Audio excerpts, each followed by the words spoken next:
Hello. Hi, is this Catherine?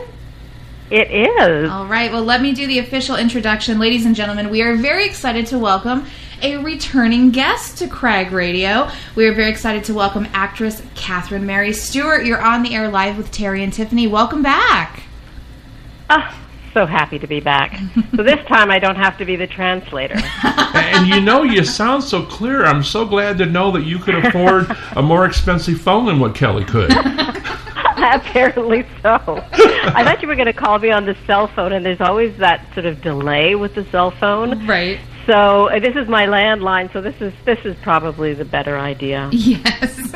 Well, Tiffany said that it sounded to her like with your love and all your friendship with Kelly, and you did a lot of laughing and everything through it, that you must have been used to a lot of hijinks with her.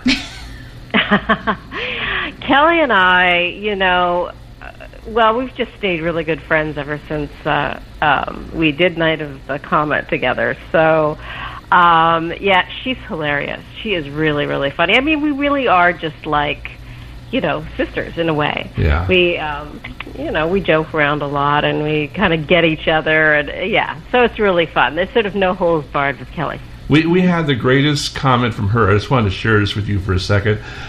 We talked her into coming to the studio, but at the time she didn't have a car. So we're like, okay, we'll pick you up. So we get her in the car, but we didn't realize that it was a small car and there was a lot of people in the car. So basically it was like a clown car because we had to shove everybody in the car. And Kelly wound up having to sit on somebody's lap. And halfway down the highway up to Palmdale, she looks up at me and she goes, "You're kidnapping me, aren't you?" And I calmly look back and said, "Well, it's better than an autograph. It's the ultimate souvenir." I mean, I got the real thing right here. Yeah. She talks, she walks.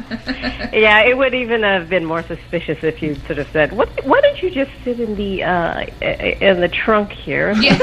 No worries about it. It's a little crowded in the car. I mean, how many people were you driving? You went to pick her up, and you picked up everybody at the same time? Right, yeah, we did. Yeah. So I wanted to start out, because I know that we've talked about, Night of the Comet and things like that before, but we had recently seen, because they recently actually just came out with it on Blu-ray as a re-release, a little movie that you did that was kind of your first big thing called The Apple. So I want to start out talking about that because up to that point, we hadn't seen it yet. And we absolutely, you're laughing, but we loved it. We thought it was fantastic. So talk a little bit about The Apple. And was that kind of your first big thing and how you landed that? Yeah. It's a funny thing with The Apple. It's sort of like a fine wine. When you first sort of smush it into the theaters, it's pretty sour. It got a pretty negative reaction. They actually used The Apple to open the Montreal Film Festival in, I believe it was 1980. In fact, it might have been the first year of the Montreal Film Festival. I heard all sorts of rumors about how it actually got in that position where it was like the big opening movie. But they were handing out like record soundtrack albums when they were, the records, the big records. Right. The 33 and a third record. And people were literally throwing them at the screen. Oh, really? Yes, because they thought it was so bad. And it's sort of become like the Rocky Horror Picture Show, where when you throw things at the screen, that's actually a good thing. Right. So, yeah, it wasn't even sort of my first foray into acting. It was my first foray into acting. I was living in London, England, dancing. I was studying as a dancer. I came from Edmonton, Alberta, a little town, and I wanted to pursue an acting career.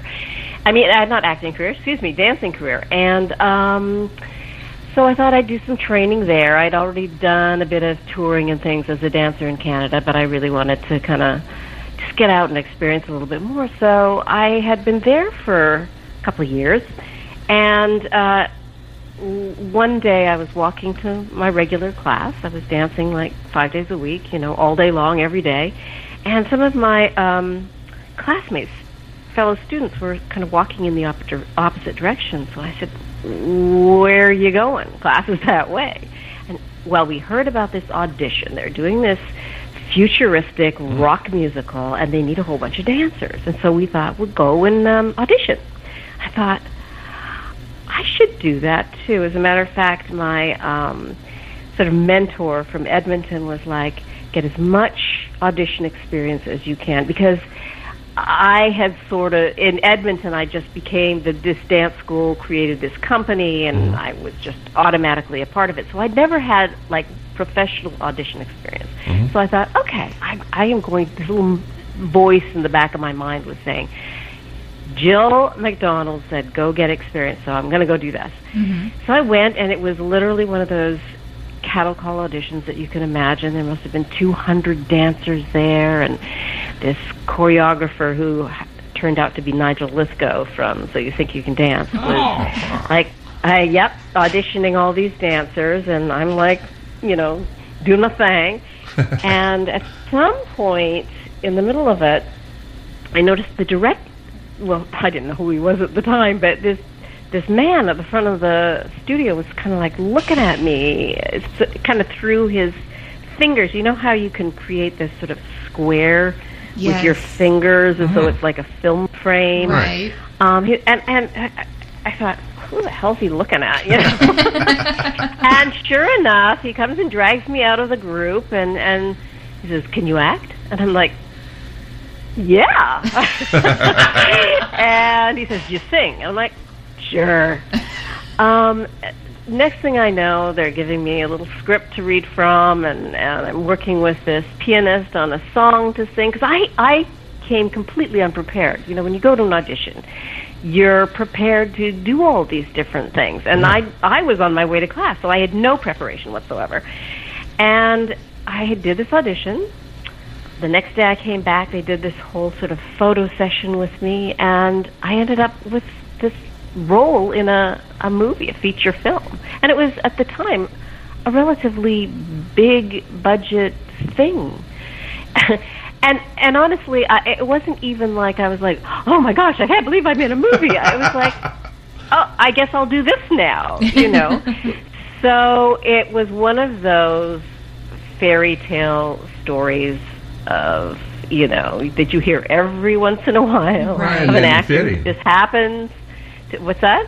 I was going to say, and fitting for the film, too, because the film had a whole dreamlike aura. Well, yeah. Yes, exactly. I know, it was sort of a fantasy thing, wasn't it? There was so much going on in that movie. I don't know. I don't even know how to break it down anymore. You mentioned Rocky Horror, but to me, I don't know if you've ever seen Phantom of the Paradise. I think it I had a vibe like that. I take it you answered my question when you talked about singing, so you did do the singing in that. Well, here's what happened with that. Okay. So I was going to this this school. It was basically a performing arts school in London, and part of our curriculum was singing and all sorts of different kinds of dance and acting. And so I've been taking singing lessons. I've always sung. I'm just like a shower singer extraordinaire, and growing up with my family, we used to just wander around the house singing at the top of our lungs. So, they decided that they were going to get me, I guess when I auditioned, they thought I was okay, but they decided they were going to get somebody to train me a little more. And what happened was, the rest of the cast were literally professional singers. And they were a little bit nervous about me having the chops, frankly, to sing on the level that the other actors could sing. So, I mean, George Gilmore had been in a band for years and years and years. Grace Kennedy, after we did The Apple, she had her own variety show in London. Alan Love was a rock and roll singer. They were all strong singers. So they were a little bit nervous about having me do it. So they ended up hiring this wonderful studio musician singer from L.A. named Mary Hyland. And I really feel like her voice was very complimentary to my voice. I mean, I felt like it suited me. So, as kind of, I guess I was a little upset at the time that I wasn't going to be able to actually do it. I'm sort of grateful in retrospect because I think she was a wonderful representative. Right. Where did any offers come later on, like other movies that was like that, was musicals, and did they find out that you didn't do the singing and they kind of drew back the offer? They're like, never mind. Thanks a lot. What kind of a question is that? Yes, the rest of my life was a hell after that. No. I actually did later in the 80s, do a movie called Scenes from the Gold Mine, where I did play this young rock and roll singer, and I did my own. Well, there you go. I'm so glad that came. Yeah. See, they forget the golden rule. When you look like you looked, everyone's going to think you sing like an angel, whether you do or not. And I'm sure you probably did, but good God. Well, I wasn't terrible. I just, wasn't the greatest thing in the world. But I've also done, I did a movie called A Christmas Snow, and they made a musical out of it. It's sort of a semi-musical. We sang several songs. It was still kind of, the body of the movie, but they added some really beautiful songs, and I got to sing on that too. So I have sung on stage, and yes, in a movie, and I've done bits and pieces. Nice. Now, I wanted to ask, because I know that you started out, and you had mentioned this too, you started out as a dancer and studying dance, and then this thing with the Apple kind of happened, and you kind of got forayed into acting. Was there ever any consideration to where you stopped and thought, what, I wanted to be a dancer? Like, did you ever miss the fact that you kind of didn't pursue that because you went in the acting direction?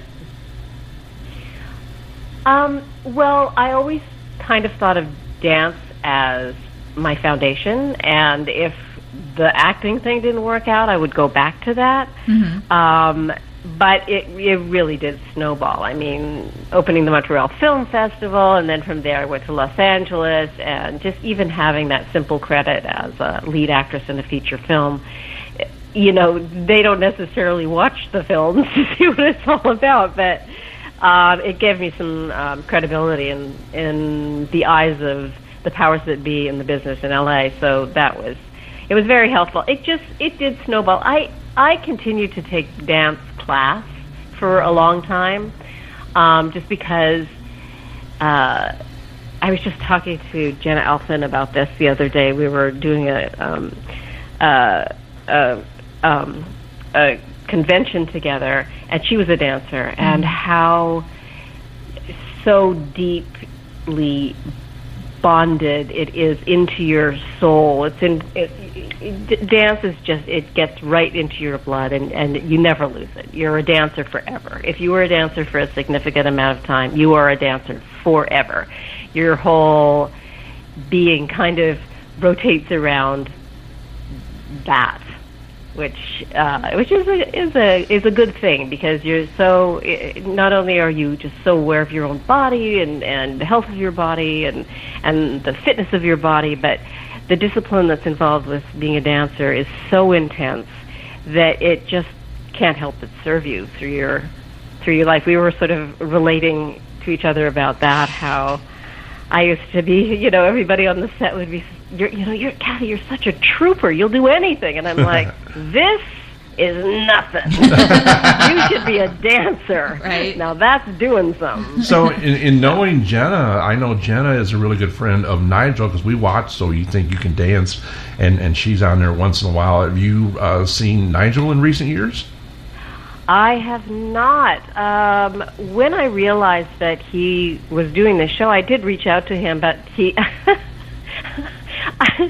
he never responded. I think that Nigel got kind of... that would have been an interesting conversation to have with Jenna, but I think that Nigel kind of puts that sort of behind him. Yeah. You know, he's had such an incredible career since then, and you know, the Apple, it's hot and cold with a lot of people. So anyway, at any rate, I did try to reach out to him. It probably didn't even get to him, frankly. Well, see, that's why I asked the question about asking or wondering if you were up for any roles for any other musicals, because they thought you couldn't sing or you didn't get to sing in the Apple. You got turned down because Hollywood sucks. Yeah, you know, ultimately Hollywood sucks. Yeah, there you go. But you just have to kind of you just can't think about that part of it because it sucks for everyone. Yeah. So no, at some point in every actor's life, Hollywood just so sucks, and it's the ones that get past that part of it that survive. You know. It's a really, really super tough business, so you have to ignore that. I was never, and musical, it's funny because that genre, that Rocky Horror Picture, Apple, that whole genre, Xanadu, kind of fizzled out. Yeah, it did for sure. By the time that I got to Hollywood. So there was nothing, Phantom of the Opera, I love that soundtrack. So no, that wasn't even out there at that point. Well, the Apple did kind of set your path for future sci-fi stuff. Back in those days, there was no CGI, and you had to have a futuristic city. Is there anything you can tell us about the sets? Well, we shot in Berlin way before the wall was taken down. So we were in West Berlin, which at the time was just like this little island in the middle of Germany, basically, and it was very interesting. It was an interesting cultural experience because we were allowed to go to East Berlin through Checkpoint Charlie and all these. I mean, I don't know if you know the history of the whole thing, but it's pretty horrible, right? Horrific. Nobody was allowed to leave East Berlin, but people could go into East Berlin from the west. So that was pretty telling right there. Mm-hmm. So that whole experience was fascinating. But on the other hand, what set West Berlin apart from East Berlin is it's almost like they were polar opposites. It was almost like West Berlin was rebelling against East Berlin, so it was a crazy place. I mean, it was a place that the culture there was just over the top, basically. But so were a lot of the buildings. But the one building in the opening scene wait a minute, is it the opening scene where I'm doing the rock and roll show? I think it is, actually. I forget now, gosh. I haven't seen it for a while. But there's this really futuristic, dramatic-looking building that was this conference center in Hamburg, and then there's also there was a monorail there, very futuristic-looking, and then Boogaloo's house was a real place as well. Wow. So there was it was really interesting how the difference between like East Berlin in those days, which was very. Going there, it's very gray and dull and very few trees, and it just felt very suppressive there. And then you go into West Berlin or a place like Hamburg, and it's just a polar opposite. So they found, some pretty futuristic sets. And it was set way in the future. Oh, yeah. Right. Well, let's hope they don't remake it. 1994. And 94. Let's hope they don't remake it because, a cult classic is popular with the fans, but maybe not enough to, warrant a remake, because I really wouldn't want to see a remake. I thought it was a perfect movie. And of course, they'd have to change it now. Instead of the quest to be the world's greatest singer and be under contract and become a star, it'd be the quest for the largest and the best and the biggest iPhone. So, the Apple, Entirely possible. Yeah. So after the Apple, now of course you came to LA, and fairly early on you landed your role on Days of Our Lives. Now. It's interesting to me, Catherine, looking at your career, because you've kind of done a little bit of everything. So what was it like then going into the soap opera world and knowing that, I believe, if I'm not mistaken, please correct me if I'm wrong, it's more like theater. It's very quick turnaround, right? It's very what? Sorry. It's very quick turnaround, right? Oh, very quick turnaround. Yeah, like Days of Our Lives, I think it still is. It is an hour show, and you shoot an hour show, a soap opera, in a day.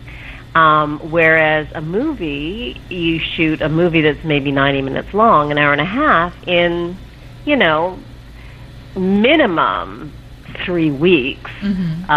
Generally speaking, it's usually around, nowadays it's like 6 weeks, or it depends on the size of the movie, but it can be as long as 6 months.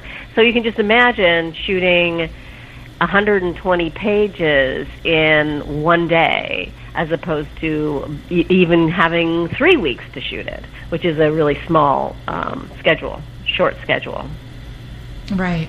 Yeah, it was hard. I have to say I found it difficult. If you have a strong storyline going on a soap opera at any given time, you might have like 50 pages of dialogue in a day, whereas on a set you might have a page or two.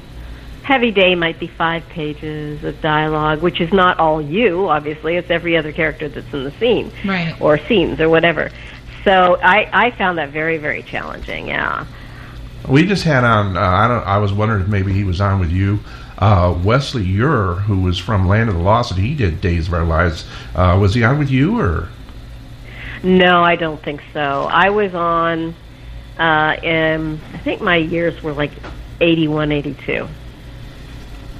Well, there you go. So that was a while ago. So there's been a lot of people that have gone through that show, although there still are, some of the core characters are still on that show. Right. And good for them, man. Yeah. Why not? Yeah. The thing about a soap opera is you could be on like a soap opera for like 40 years, so it's definitely it works out. For sure. I mean, yeah. Everybody, I imagine, talks about Last Starfighter. We're going to talk about that for sure, Night of the Comet. But there's one thing, and actually not a thing, it's a movie, but everybody's like, why don't you ask about this? Because they think it's a movie that has a cult status for sure, but it kind of gets overlooked.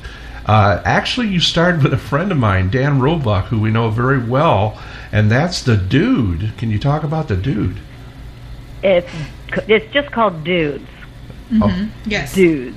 Yeah. Dudes. That was back in 1987. That was a really fun character for me to play. I played it's a really strange movie. First of all, the director is Penelope Spheris, who is kind of like a edgy director on her own. But it was sort of characterized as a punk rock western, which is a little different. It starts out with this serious punk scene in the 80s in New York. And these kids are like bored. They've been doing this punk thing, this headbanging thing for too long, and they're bored. They're like, let's go on a road trip. And they end up driving out into the, Arizona or somewhere, and they get caught up with these really super nasty people. And one of them ends up being killed. Flea. Flea from... he's a rock and roll guy. What is it? His band. Shoot. It escaped me too there. Yeah. Anyway, he ends up being murdered. And so the other two characters, Dan Roebuck and John Cryer, end up deciding to go after, well, it's actually Lee Ving, who's also a big rock and roll guy. They decide to go after him to revenge the death of their friend, played by Flea. And they run into me at one point. I'm just this single woman who runs a gas station. I'm kind of I know how to handle a gun, and I know how to ride horses.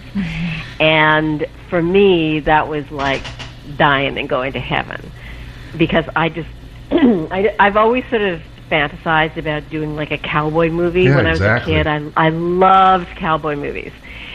I love horses. I got to learn how to shoot a gun for this thing and, blow the bottles off the fence sort of thing. And then I got to do some serious horseback riding, which was really, really fun. So, yeah, I hold it very close to my heart. I have a great affection for it. Daniel Roebuck is still a friend of mine, too. I adore him. He's one of the nicest people you'll ever want to meet. It's a crazy, bizarre, but wonderful movie that I highly recommend. And it's a good movie poster, too. I've got the one sheet around here somewhere, but it definitely is a quirky little film, and I think it should be more mentioned. Do you get asked about that a lot? Because I don't think you do you? Not often, actually. Yeah. On occasion, sort of the die-hard fans at conventions and things will talk to me about that one. But yeah, no, it's kind of stayed under the radar over the years.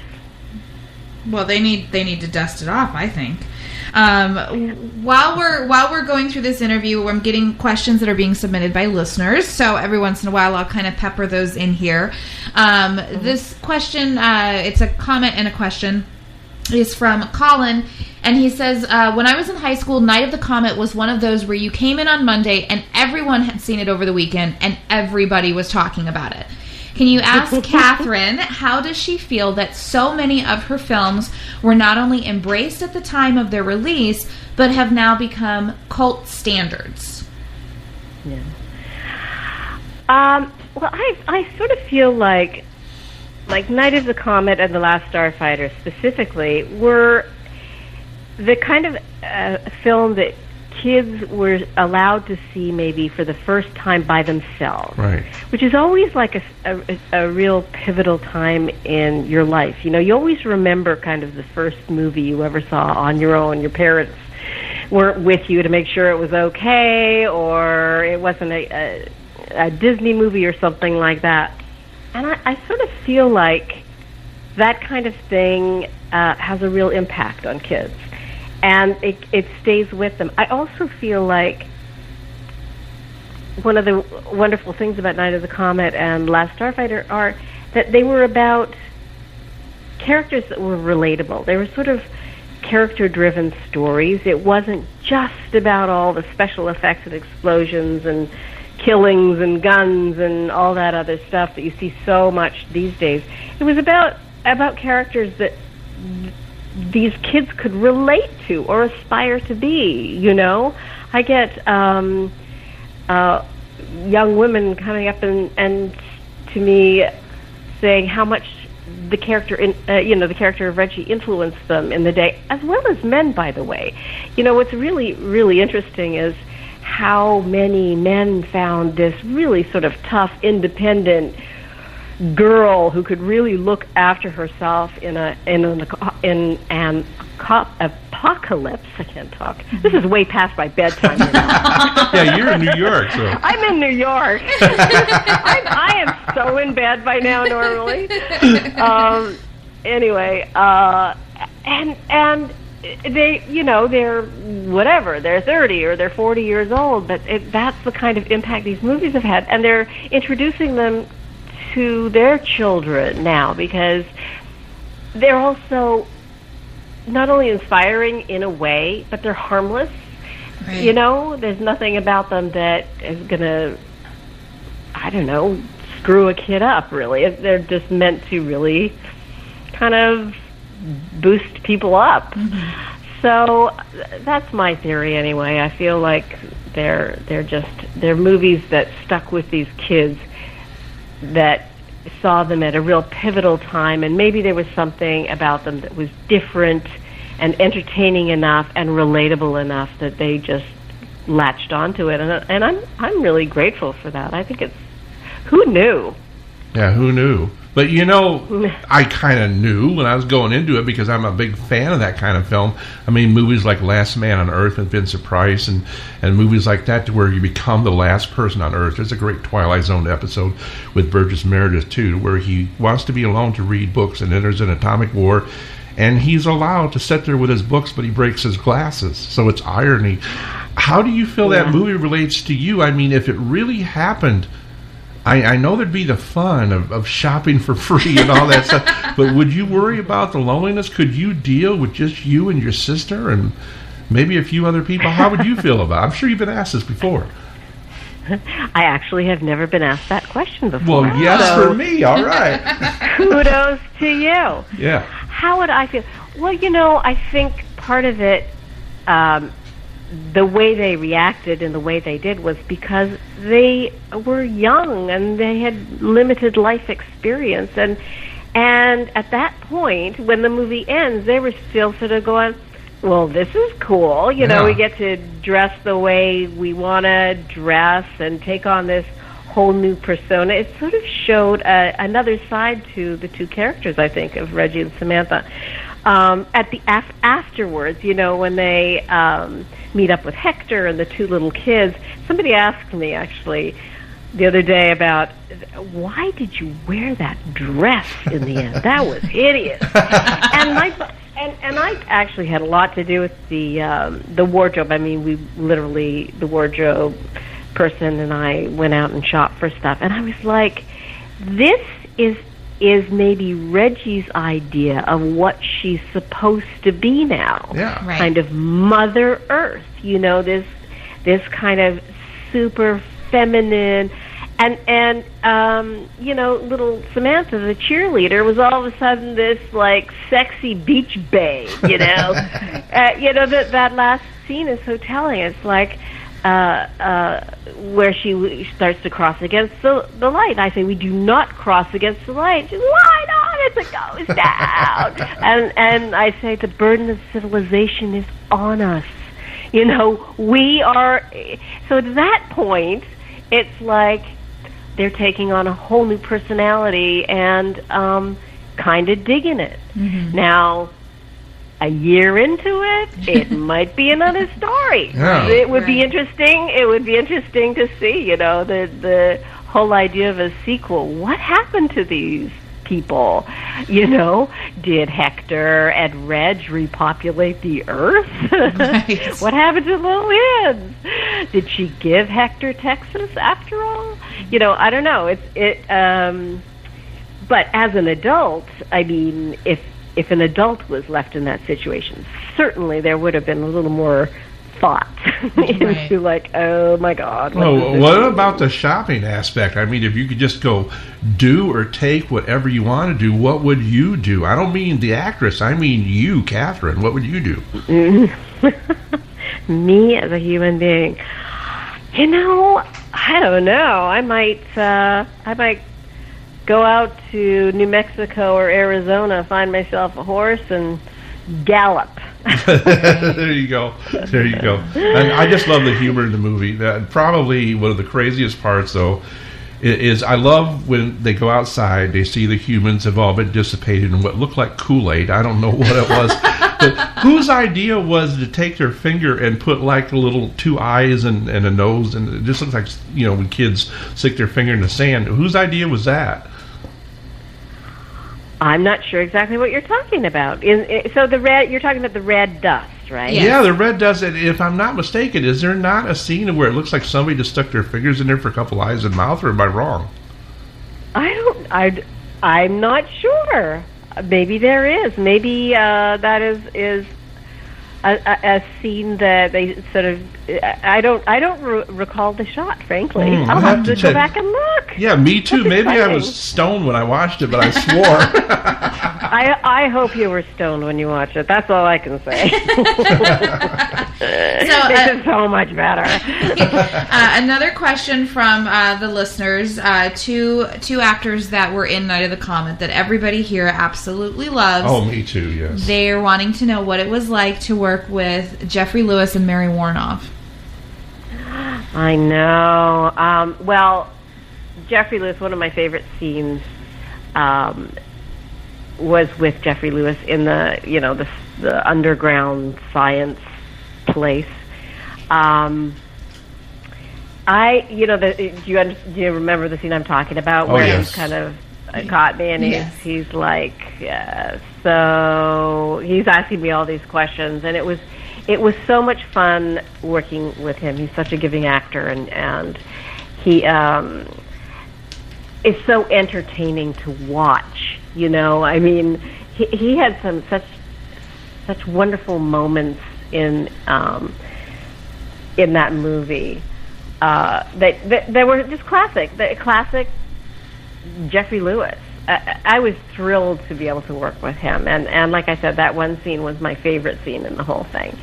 Mary Warnoff, I got to meet her, and she kind of, I don't know if she was staying in character or if that's just who she is, but she was lovely, but she kind of kept to herself. Kelly Maroney worked with her a lot more than I did. In fact, I don't even think our paths crossed in the movie itself. Maybe briefly in the underground science place. But we're actually sitting here laughing because we were invited to Mary Warnoff's house to do an interview, and she's pretty stiff and stern. She's and very stoic. Let's put it this way: in the movie, she actually felt compassion and didn't really know her feelings about killing you and your sister. Probably in real life, she'd have just said, "Do it." Yeah, she was like the one compassionate scientist, wasn't she? Yeah. She was the one who actually had some sort of a maybe slightly maternal instinct or something. But she also knew that, they suspected that Kelly's character, because she had hives or whatever it was, she had some sort of allergic reaction, she was scratching herself. They thought that was early signs of her turning into a zombie. Yeah. So they were, so they were like, we should just definitely kill her. There's no reason to keep her around. And Mary Warnoff's character was like, no, there's, and she knew that Kelly was going to survive.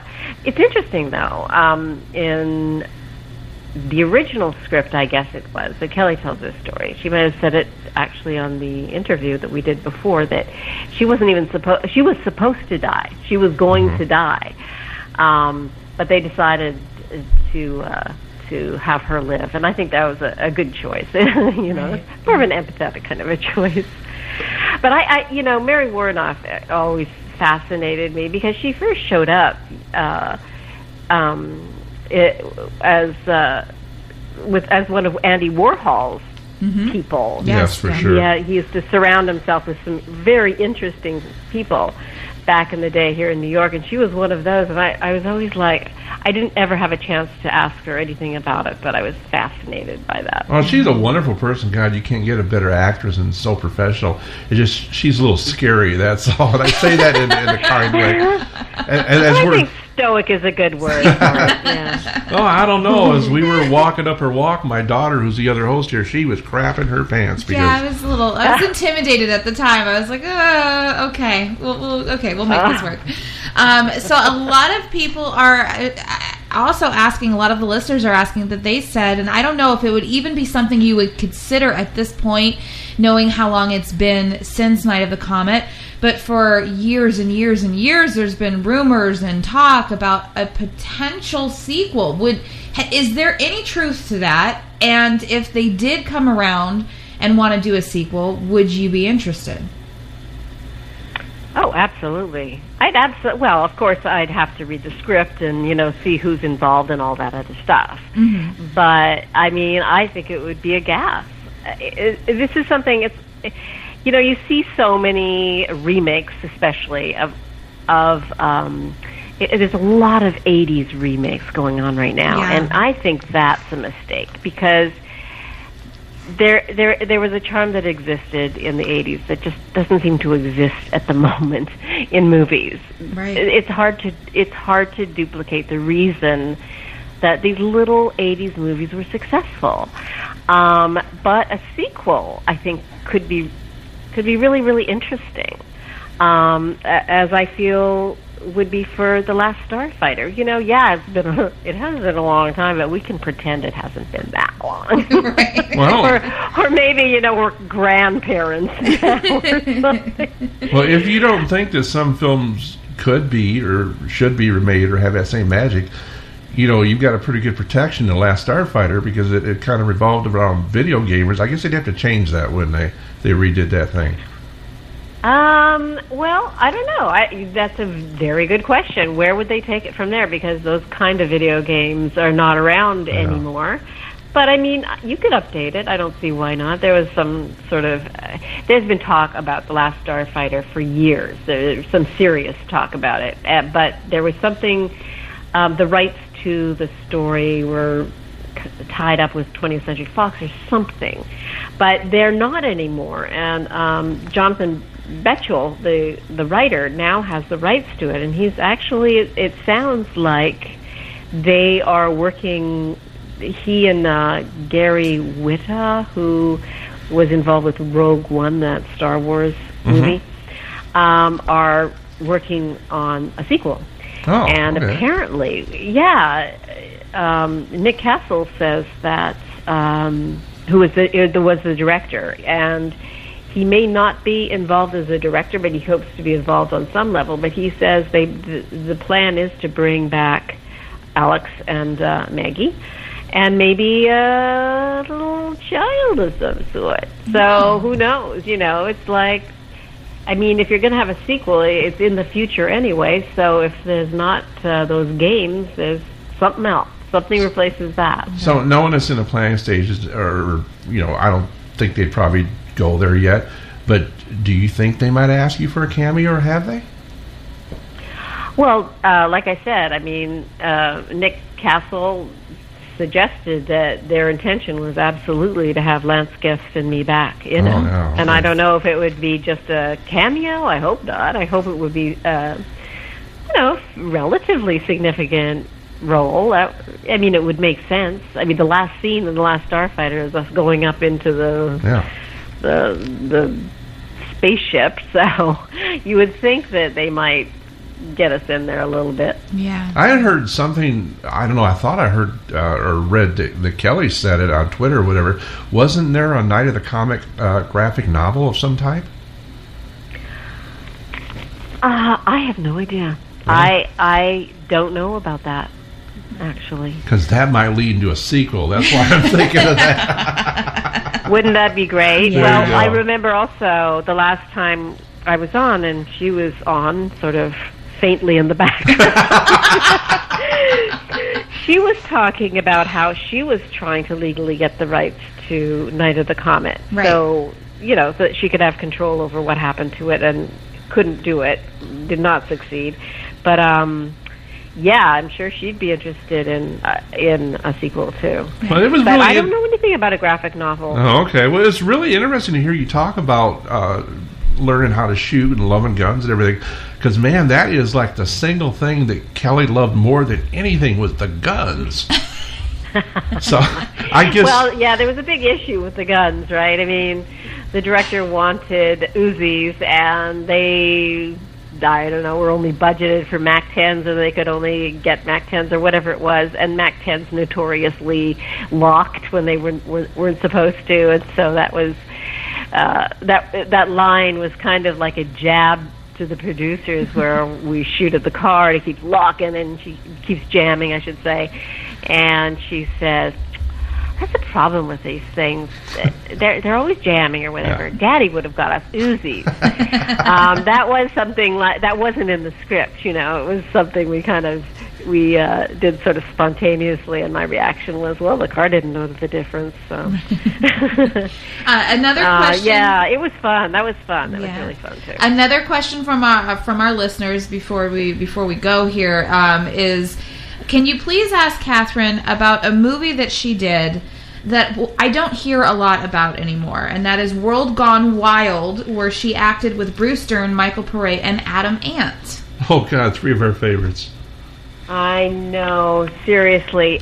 So, I did World Gone Wild just before I did Dudes, and they, to me, are sort of a similar genre in terms of weird.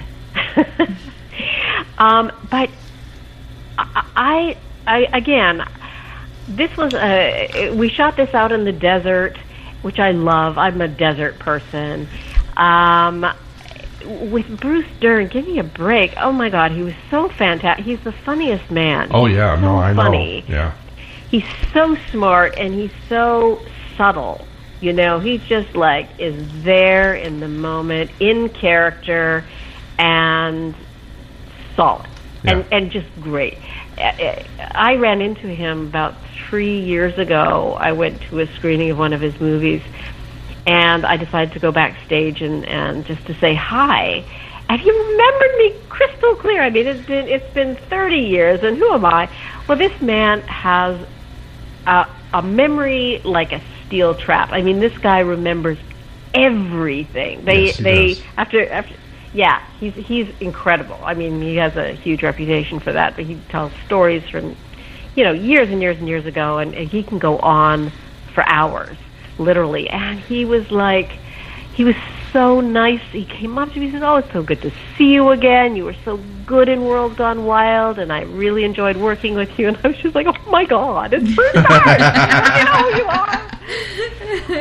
And then, of course, I got to work with Michael Pare as kind of my love interest, which was not difficult. I mean, yeah. You and Tiffany both. We had Michael on the show, and Tiffany couldn't talk to him. It was terrible, but yeah. And he's very shy. You would think that he would be like, the women love me, but no, he's very shy. He is very shy. It's funny because, and this was perfectly innocent. I said, you and I should go out for dinner. And I was thinking, let's talk about our characters. Yeah, because right. It's important to, sort of discuss before you start shooting the next day. Okay, where are we coming from? What's our relationship? What's our history? Blah, blah, blah. Literally, that's what I was thinking. He wouldn't do it because he was very shy. Yeah. He was married, I think, and he thought I was, I don't know, asking him out for dinner on a social level, which was fine. I got it. I totally get it because he's one good-looking man. Right. Yeah. But he was nothing but a gentleman. He was the nicest. That quiet kind of intensity of his. It was wonderful. He was wonderful. Yes. I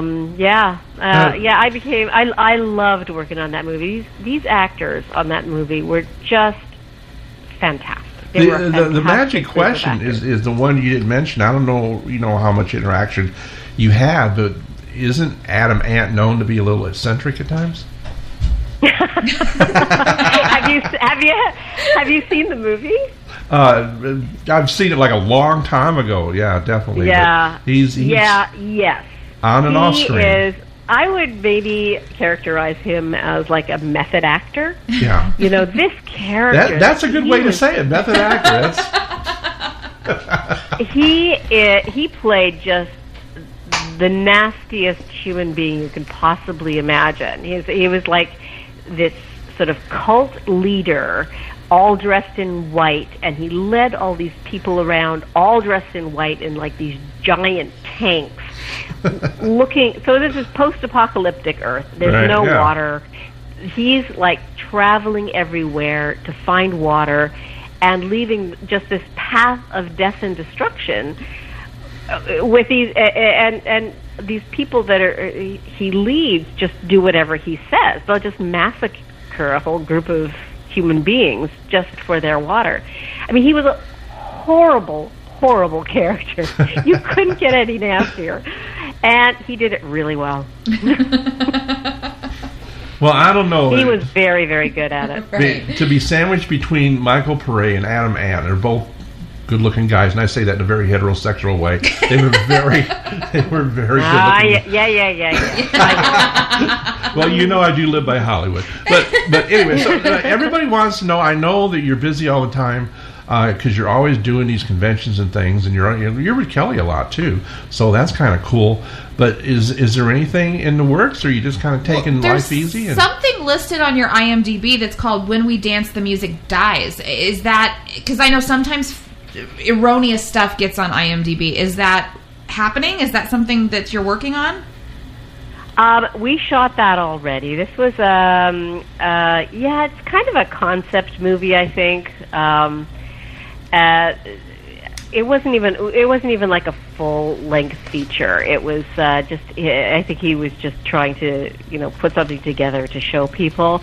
So that has not really unfolded into anything. I did a feature called Imitation Girl, which is on there as well, with a wonderful director, Natasha Kermani. This was done by this group of very young filmmakers, but very, very serious and educated and good filmmakers. I mean, they've done a bunch of stuff. Their production company is called Ilium Pictures. Mm-hmm. So this and I was working with this actress, Lauren Ashley Carter, who's just wonderful. I adore her. She's one of my favorite actresses. Sadly, she's in she's in England, excuse me, and I haven't seen her for a while, but she's just terrific. It's a science fiction story about this. It's kind of this lyrical story about how an alien from outer space lands on Earth, and in order to survive, kind of takes on the persona of a person that's real, that's alive on Earth, and their paths finally over time cross. And I'm not going to tell you what happens, but it's just a fascinating kind of psychological sci-fi drama, and that's released. If you Google Dread Presents at Dread Presents or dreadpresents.com, that you can pick that up on DVD. Nice, very good. So when we talked about they brought out the Apple on a Blu-ray. Did you get to do like a commentary on that, or? I did. Oh, there you go. That's good. You'll have to pick that up. Yes. I think it's interesting. I mean, maybe you can tell me if you're happy with this, because I know sometimes actors don't like being what they consider, stereotype, but you've had two themes that have run rampant through your career. Science fiction is one of them, and you've done a lot of apocalyptic or post-apocalyptic stuff. Did you ever worry about kind of getting stereotyped in like sci-fi action adventure, or were you okay with that? Well, as it turns out, I kind of like post-apocalyptic movies. I sort of am interested in how storytellers handle what would happen with a coming apocalypse, how people react. I've watched a whole bunch of movies dealing with that and how they react afterwards. Mm-hmm. And I think it's really fascinating. I think it's a really human psychological exploration, frankly.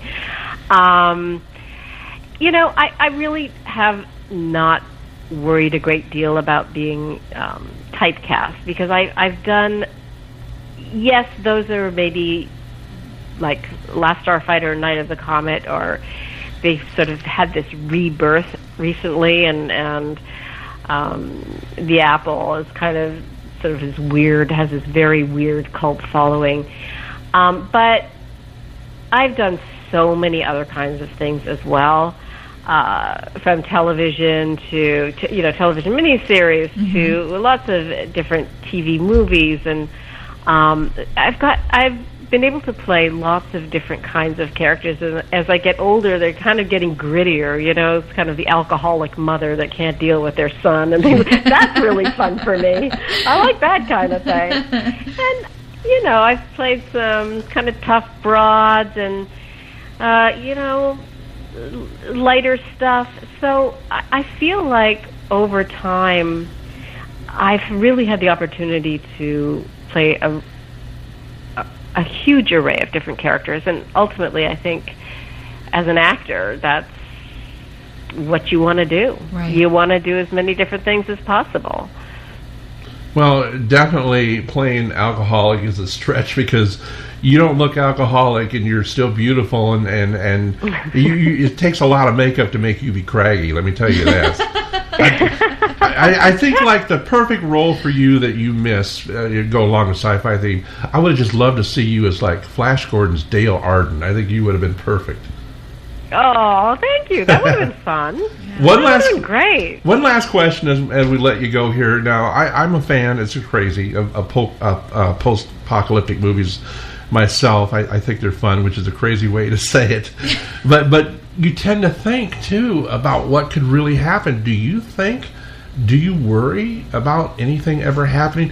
Do you sit there and worry how long the world's going to last or what's going to happen, with global warming or anything? I do. My father was a biologist, a marine biologist, and my brother's a geologist, and this is something, and obviously, we just had this huge hurricane in North Carolina where we have a place down there, so of course we were watching very closely. Fortunately, we were north of the storm. Good. And this idea of climate change seems to be becoming more and more, I don't know, it seems to be getting pretty crazy out there in terms of weather. I don't worry about my lifetime, but I do worry about my kids' lifetime and especially their kids' lifetime. Right. I worry about the grandkids more than anything. I'm really proud of our children, and I feel like they have a good grasp on all that stuff and are conscious of it in a way that we weren't at that age. We sort of took everything for granted. And I think that's really, really important that they're aware of things. But I do worry. I worry a lot about plastics, and how it's just becoming a part of our food chain, just in so many different ways, in the ocean, how it's affecting sea life. I worry about climate change. I worry about here we are in Manhattan. I live 5 feet above the river. It's a little nerve-wracking, and I worry mostly that the most powerful people in the country don't worry about it. Right. I feel like there's right now in almost everything, there's almost zero forethought, and that's worrisome to me. Yeah. It's everything is now. What is important in this moment now to, make people feel as good about themselves as possible in different ways. So, yes. Definitely well said. Well, we appreciate you being on before and interpreting for Kelly, and we appreciate... Kelly, are you there? The only thing that I think would be more fun is we'll have to kidnap you like we did Kelly and shove you in a car, bring you to the studio, I will play the apple, give you a karaoke machine, and let you sing all the damn parts. Woohoo! I know them all, man. I'm telling you, by the time I shot the apple... because I'd never even seen a movie script before, I would come home from dance class or rehearsal and just read the script through again. Read the script. I knew everybody's line verbatim, and I knew everybody's song perfectly. So when I had to lip sync to Mary Hyland, it was like, not even karaoke, but just lip syncing. And it was, what is that show? Isn't there a show where they come up and they lip sync? Yeah. And whoever's the best lip sync? I would have been absolutely the winner of that show if if it was like 1979 and they were doing the Apple song. Right. I would have swept the floor with everybody, man. Right. So that was really super fun. So, if you want me to come on your show, I'm in LA fairly often, actually. So if you want me on the show to sing some Apple hits, I'm there, baby. We'll do it. Oh, perfect. Well, like I said, if the car is that crowded, I will crawl into the trunk. We have a bigger car now. It's fine. Definitely. Okay, good. Well, I appreciate you coming on, and like I said, I love all your films, and I appreciate you actually being able to talk about the Apple and being willing to, because it is a great film, and it had that whole angelic look to it, and in the center was the main angel. That was you. You were just radiant in that movie. I mean, the makeup guy and everything was just perfect. The lighting, it really is something to be proud of. Yeah, it was really fun for a first movie to see yourself look like kind of glamorous. It was fun. Yeah. There you go. Well, it was a good one. Yeah. Well, I want to thank you so much for spending some time with us, Catherine. We'll let you go so that I know it's way past your bedtime over there. But where can fans catch up with you online if they want to know where you're going to be appearing for like fan signing events and things like that? Yeah, well, I know there's one that is happening not until next summer.